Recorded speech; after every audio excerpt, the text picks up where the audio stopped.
بسم اللہ الرحمن الرحیم۔ السلام علیکم ورحمۃ اللہ وبرکاتہ۔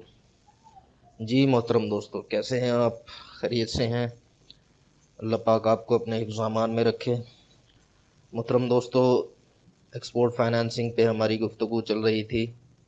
ایکسپورٹ فائنانسنگ کے پہلے سیشن میں ہم نے export refinance scheme, Islamic bank export refinance scheme کا کیا متبادل پیش کرتے ہیں، اور ایکسپورٹ فائنانسنگ کی قسمیں اور ایکسپورٹ فائنانسنگ کی دونوں قسموں کے اسلامک بینکوں میں کیا متبادل رائج ہیں، اس کو ہم نے اجمالاً دیکھا تھا۔ آج ہم انشاءاللہ ایکسپورٹ فائنانسنگ کی جو پہلی قسم ہے پری شپمنٹ فائنانسنگ، اس کے لیے اسلامک بینک کون سے متبادل طرق تمویل اختیار کرتے ہیں، ان پہ ہم بات کریں گے انشاءاللہ۔ تو پری شپمنٹ فائنانسنگ یعنی ایکسپورٹر نے چیز تیار کر کے باہر بھیجنی ہے، تو بھیجنے سے پہلے اس کے لیے جو اخراجات ہوتے ہیں، اس کے لیے جو فنڈ درکار ہیں، ان کے سلسلے میں وہ بینک سے رجوع کرتا ہے۔ تو اسلامک بینک اس کی اس نیڈ کو کیسے پورے کرتے ہیں؟ تو پری شپمنٹ فائنانسنگ کے لیے اسلامک بینک کے پاس 3 طرق تمویل ہیں۔ نمبر 1 مرابحہ، نمبر 2 استثناء، اور نمبر 3 مشارکہ یا مضاربہ۔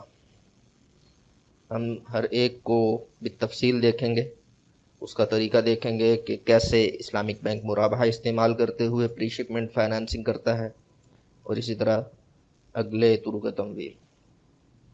تو ہم پہلے مرابحہ دیکھتے ہیں۔ تو مرابحہ اس کلائنٹ کی ضرورت کو پورا کرنے کے لیے استعمال کیا جائے گا کہ جس کو ایکسپورٹ کرنے کے لیے کوئی چیز تیار کرنی ہے اور اس چیز کا خام مال اسے خریدنا ہے۔ تو اس کے ساتھ بینک وہی جو عام مرابحہ ہے وہ کر لیتا ہے۔ مرابحہ کا طریقہ ہم بھی تفصیل پڑھ چکے ہیں کہ بینک اپنا وکیل بنا دیتا ہے کلائنٹ کو، اور کلائنٹ بازار سے جا کر چیز خرید لیتا ہے، بینک قبضے میں لے لیتا ہے۔ قبضے میں لینے کے بعد پھر بینک کلائنٹ کو آفر کرتا ہے، اور اس اثاثے کی خرید و فروخت ہو جاتی ہے۔ بینک مرابحتاً اس چیز کو بیچ دیتا ہے، اور کلائنٹ سے بعد میں پھر قسطوں کی صورت میں پیسے اپنے واپس لے لیتا ہے پروفٹ کے ساتھ۔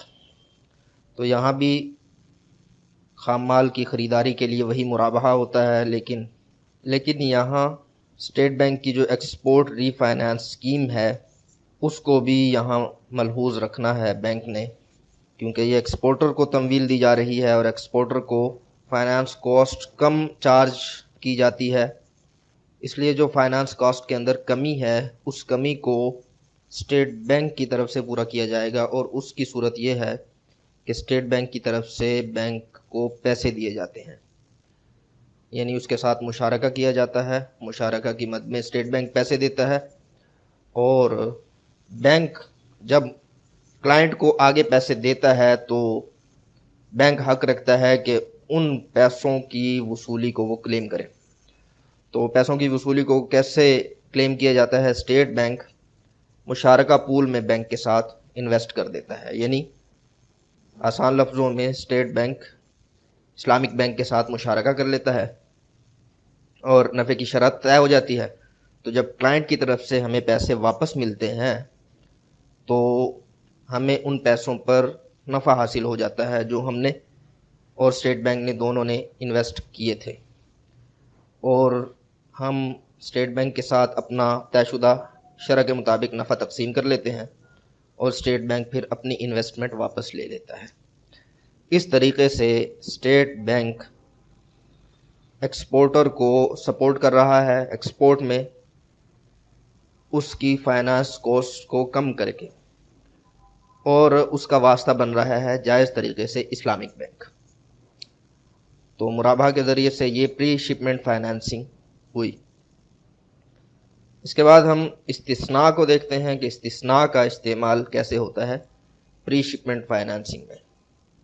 تو استثناء اس چیز کے لیے استعمال کیا جائے گا کہ جو ایکسپورٹر نے ابھی تیار کرنی ہے، وہ ابھی معدوم ہے اور اس کے اندر سنت پائی جائے گی جو استثناء کا خاصہ ہے، تو بینک یہاں بحیثیت مستثنی کام کرتا ہے اور جو کلائنٹ ہوتا ہے وہ بحیثیت ثانی کام کرتا ہے۔ تو بینک اس چیز کی تیاری کے لیے کلائنٹ کو فنڈ دے دیتا ہے۔ بینک جب وہ رقم ادا کر دیتا ہے تو اس کی ادائیگی کے بعد بینک اسٹیٹ بینک سے اس رقم کی واپسی کلیم کرتا ہے۔ تو اسٹیٹ بینک مشارکہ پول اسی طرح جس طرح مرابحہ میں ہوا تھا، مشارکہ پول کے اندر رقم انویسٹ کر دیتا ہے۔ کلائنٹ جب چیز تیار کر لیتا ہے تو بینک اس چیز کا قبضہ لیتا ہے اور ایکسپورٹر کو پھر الگ ایجنسی ایگریمنٹ کے ذریعے سے وکیل بناتا ہے کہ اس چیز کو ایکسپورٹ کرو۔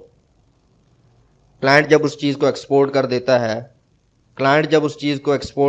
ہے اور اس چیز کی باہر سے امپورٹر کی جانب سے رقم آ جاتی ہے اس کے پاس، تو اس رقم سے بینک اپنی لاگت اور اپنا نفع رکھتا ہے اور جو زائد رقم ہوتا ہے وہ ایجنسی فیس کے طور پر کلائنٹ کو دے دیتا ہے، اگر ایجنسی ایگریمنٹ میں یہ طے ہوا تھا کہ میں آپ کو اس ایجنسی کی فیس دوں گا۔ جب رقم مل جاتی ہے تو اسٹیٹ بینک کے ساتھ بینک نے جو مشارکہ کیا تھا طے شدہ شرح کے مطابق اسٹیٹ بینک کے ساتھ وہ اپنا نفع تقسیم کرتا ہے اور اسٹیٹ بینک پھر اپنی انویسٹمنٹ نکال لے گا۔ تیسرا طریقہ جو مشارکہ یا مضاربہ کا ہے، پری شپمنٹ فائنانسنگ کے لیے استعمال ہوتا ہے۔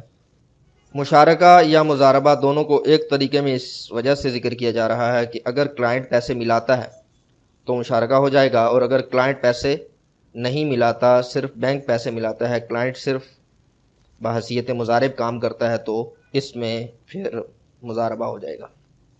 تو یہاں پہلے ایکسپورٹر سے معلوم کیا جاتا ہے کہ آپ نے جو چیز تیار کرنی ہے اس کی لاگت کتنی ہے، اور جب آپ اس کو ایکسپورٹ کرو گے تو کتنا نفع آئے گا۔ بینک یہ معلوم کرتا ہے اور ان چیزوں کی دیگر ذرائع سے بھی تصدیق کرتا ہے کہ کتنی لاگت ہے اور کتنا نفع ہوگا۔ اس تصدیق کے بعد وہ ایکسپورٹر کے ساتھ مضاربہ کرتا ہے یا مشارکہ کرتا ہے اور نفع کی شرح طے کرتا ہے۔ بینک رقم پھر دیتا ہے ایکسپورٹر کو کہ وہ چیز تیار کرے، اور اس رقم کو دینے کے بعد ایکسپورٹ ری فائنانس اسکیم کے تحت وہ اسٹیٹ بینک سے رقم کلیم کرتا ہے۔ ایکسپورٹر جب چیز ایکسپورٹ کر دے گا بنا کر، تو امپورٹر کی طرف سے رقم آئے گی، اس رقم سے بینک اپنا حصہ وصول کر لے گا، یعنی کہ اپنے نفع کا حصہ جو طے شدہ شرح کے مطابق بینک اور کلائنٹ کے درمیان تقسیم ہوگا۔ یہاں سے نفع وصول کر کے بینک اپنا نفع تقسیم کرے گا اسٹیٹ بینک کے ساتھ، تو اسٹیٹ بینک بھی اپنا نفع کا حصہ لے کر پھر اپنی انویسٹمنٹ نکال لے گا۔ تو محترم دوستو، یہ ہیں وہ 3 طریقے جو پری شپمنٹ فائنانسنگ کے اندر اسلامک بینک استعمال کرتے ہیں ایکسپورٹر کی ضرورت کو پورا کرنے کے لیے۔ امید ہے آپ کو بات سمجھ آ گئی ہوگی، بات آسان سی ہے۔ پوسٹ شپمنٹ فائنانسنگ کے طریقے بھی باقی ہیں، اس کو ہم انشاءاللہ اگلے سیشن میں دیکھیں گے۔ اجازت دیجیے، السلام علیکم ورحمۃ اللہ وبرکاتہ۔